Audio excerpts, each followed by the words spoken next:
Virtual assistant হচ্ছে আপনি আপনার ঘরে বসে বা নিজের ইচ্ছা মতো যে কোনো জায়গায় ইন্টারনেটের মাধ্যমে এক স্থান থেকে অন্য স্থানে অফিসের বসকে বা ক্লায়েন্টের কাজে সহায়তা করতে পারেন।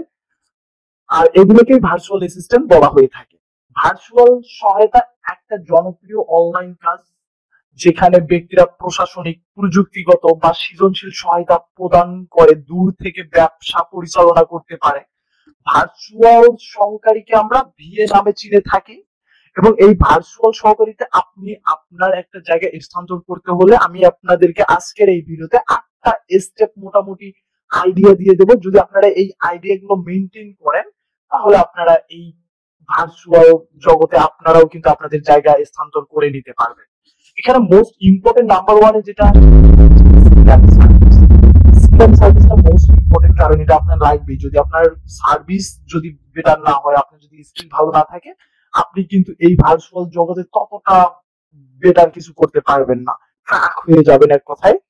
তো এই ভার্চুয়াল অ্যাসিস্ট্যান্টে তাদের দক্ষতা এবং দক্ষতার উপর নির্ভর করে বিস্তারিত পরিসরে, মানে আপনি যে সেবাটা দিচ্ছেন বা আপনি যে সার্ভিসটা দিচ্ছেন, যে অফারটা কাস্টমারকে দিবেন, সাধারণত সেটার জন্য আপনাকে একটা মোটামুটি ধারণা রাখতে হবে। একদম এক্সপার্ট লেভেল না হলেও আপনাকে একদম মিডিয়াম লেভেলের যে কাজগুলো সার্ভিস দেওয়া লাগে সেগুলো কিন্তু আপনি দিতে পারেন। এবং এগুলো পরিচালনার জন্য আপনি ইমেল ব্যবহার করতে পারেন, ইমেল মার্কেটিং, অ্যাপয়েন্টমেন্টের সময় নির্ধারণ করা, data entry, social media management, বিষয়বস্তু তৈরি মানে হচ্ছে ডিজাইন করা, গ্রাহকের সহায়তা, বুককিপিং, গবেষণা এবং আরো অনেক কিছু অন্তর্ভুক্ত রয়েছে। আপনার দক্ষতা মূল্যায়ন করুন এবং আপনি যে পরিষেবাগুলি কার্যকরভাবে প্রদান করতে পারেন তা চিহ্নিত করেন। নাম্বার 2,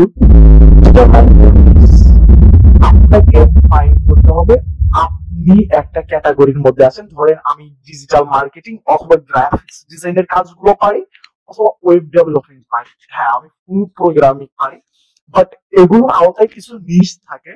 সেই নিশটা আপনাকে সিলেক্ট করতে হবে এবং ডিটারমাইন করতে হবে যে কোন নিশটা মার্কেট ভ্যালু কি রকম এবং এটা চাহিদা কেমন। আপনাকে এটা বিভিন্ন মার্কেট প্লেস গুলো থেকে আপনাকে জাস্টিফাই করতে হবে। যেমন যদি আপনি ধরেন যে আপনি একজন ডিজিটাল মার্কেটার, বাট আপনি এখান থেকে লিড জেনারেশন বা ইমেল মার্কেটিং বা এসইও বা সোশ্যাল মিডিয়া ম্যানেজমেন্ট, এইগুলো কিন্তু একটা নিশ। আপনি এখান থেকে যে কোনো একটা নিশ কিন্তু একটা ক্যাটাগরিতে সার্ভিস দিতে পারেন, আপনি এই নিশগুলো নিয়ে কাজ করতে পারেন সেখানে। এবং নাম্বার 3, আপনার এটা লাগবেই। ওয়ার্ক স্পেস যদি আপনার না থাকে আপনি কিন্তু এই ভার্চুয়াল জগতে টিকতে পারবেন না ভাই, ক্র্যাক হবেন 100%। তো অন্যান্য ভার্চুয়াল অ্যাসিস্ট্যান্টের মধ্যে আলাদা হওয়ার জন্য একটা নির্দিষ্ট শিল্প বা কুলঙ্গিতে বিশেষত বিবেচনা করতে হবে আপনাকে। উদাহরণস্বরূপ যদি আপনি জানতে চান আপনার রিয়েল এস্টেট এজেন্ট গুলো দেখেন, ব্যবসাগুলো আছে, প্রশিক্ষক বা ব্লগারদের সহায়তা প্রদানের দিকে আপনি আপনার মনোবিশ করতে পারেন।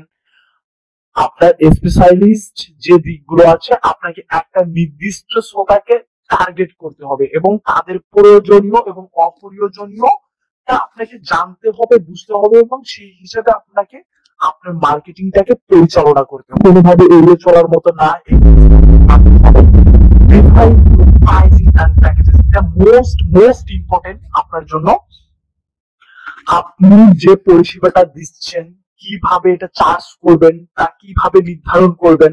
আপনি 1 ঘন্টা হারে যদি এক জায়গায় কাজ করেন সেটার প্রকল্প ভিত্তিক মূল্য কত বা ধারক প্যাকেজ বেছে নিতে পারেন। তো এই বিষয়গুলোকে আপনার মাথায় রেখে কিন্তু এই যে প্রাইজিং প্যাকেজ গুলো বেছে নিতে হবে। শিল্পের মানগুলো নিয়ে কিন্তু আপনাকে গবেষণা করতে হবে এবং প্রতিযোগিতামূলক হার সেট করার জন্য আপনার অভিজ্ঞতা এবং দক্ষতা, আপনি যে মূল্য প্রদান করবেন তা বিবেচনা করতে হবে। কিন্তু আপনার মতো আরো অনেক সার্ভিসের আপনাকে একটু দেখতে হবে তারা কি রকম প্রাইস গুলো নিচ্ছে। আপনি যেহেতু মার্কেটে নতুন বিলং করতেছেন, আপনি কিভাবে শুরু করবেন পুরো স্ট্র্যাটেজিটা আপনাকে নিজের মতো করে নিয়ে খেলতে হবে। এবং নাম্বার 5 যেটা হচ্ছে অনলাইন বিজনেস। সো এইখানে আপনার পরিষেবা বা আপনি যে সার্ভিসটা দিচ্ছেন সেটার যে আপনার দক্ষতা আছে এবং এটার যে প্রশংসাপত্র আপনি প্রদর্শন করবেন একটা পেশাদার হিসাবে, সেটার জন্য আপনাকে কি করতে হবে, একটা ওয়েবসাইট বা যে কোনো একটা অনলাইন প্ল্যাটফর্মে আপনাকে পোর্টফোলিও তৈরি করতে হবে। যেমন সাজেস আপনি ধরতে পারেন লিঙ্কডইন আছে, ফেসবুক, টুইটার, ইনস্টাগ্রাম, বিহান্স, এই যে এইরকম যে সামাজিক মিডিয়া বা প্ল্যাটফর্ম গুলো আছে, এখানে আপনাকে একটা নেটওয়ার্কিং তৈরি করতে হবে। আপনার এই নেটওয়ার্কিংটা আপনাকে আপনার ক্লায়েন্টের সাথে যুক্ত করতে সাহায্য করবে। আপনার দক্ষতা আপনি কি করবেন সেখানে শেয়ার করবেন।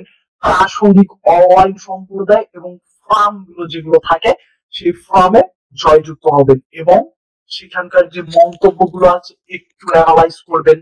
সেই ক্লায়েন্টরা কিন্তু সেই ভার্চুয়াল সহকারীতে আপনাকে খুঁজতেই পারে, আপনাকে এই ভার্চুয়াল জগতে আপনাকে খুঁজতেই পারে। Number 6, market yourself.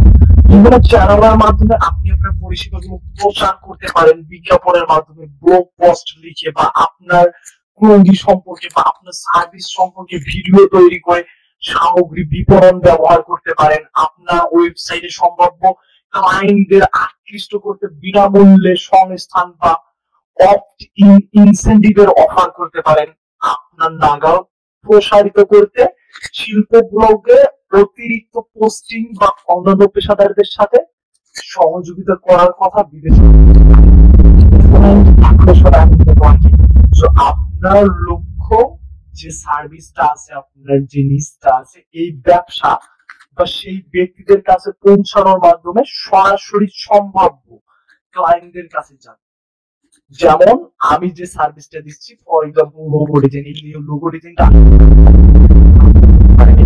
ফ্রিল্যান্সারও লাগতে পারে, যারা ডিজাইনের কাজ করে না তাদের ব্যতীত যারা ডিজিটাল মার্কেটিং বা প্রোগ্রামিং করে, তারা যেহেতু প্রোগ্রামিং করে তাদের কিন্তু আসলে সময় হয় না যদি বেটার লেভেলের কাজ থাকে তাদের কাছে যে ওই লোগোটা করে তাদের মূল্যবান সময়টাকে নষ্ট করার মতো। সো তারা তখন কি করে, তারা তখন একজন লোগো ডিজাইনের কাছ থেকে কিন্তু একটা লোগো কিন্তু তারা মেক করে ফেলে তাদের রিকোয়ারমেন্ট অনুযায়ী।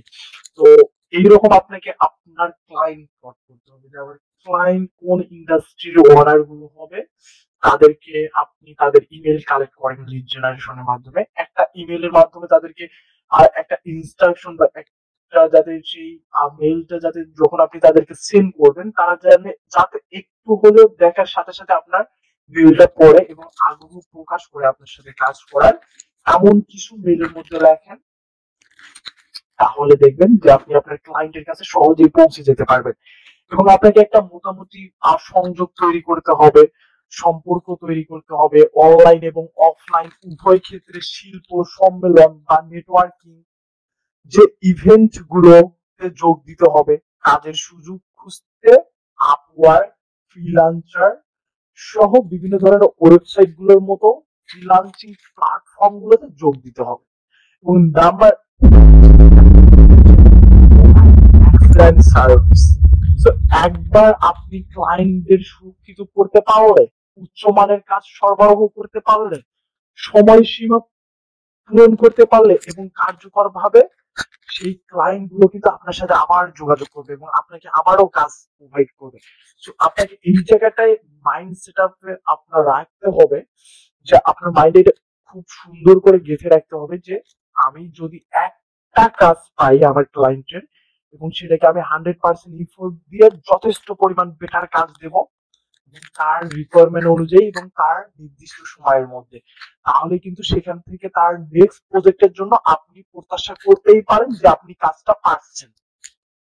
তো এই যে ক্লায়েন্টের প্রত্যাশা অতিক্রম করে এবং ব্যতিক্রমী গ্রাহক পরিষেবা প্রদান করে দীর্ঘমেয়াদী সম্পর্ক গড়ে তুলতে পারেন, সুখী ক্লায়েন্টরা আপনাকে আপনাদের কাছে রেফার করতে পারে, আরো অন্যান্য ক্লায়েন্ট নিয়ে আসে, প্রশংসাপত্র সরবরাহ করতে পারে যা আপনাকে আরো ক্লায়েন্টে আকর্ষণ করতে সহায়তা করতে পারে। জিনিসটা কোনোভাবেই এড়িয়ে চলা যাবে না, মেনটেন করতেই হবে।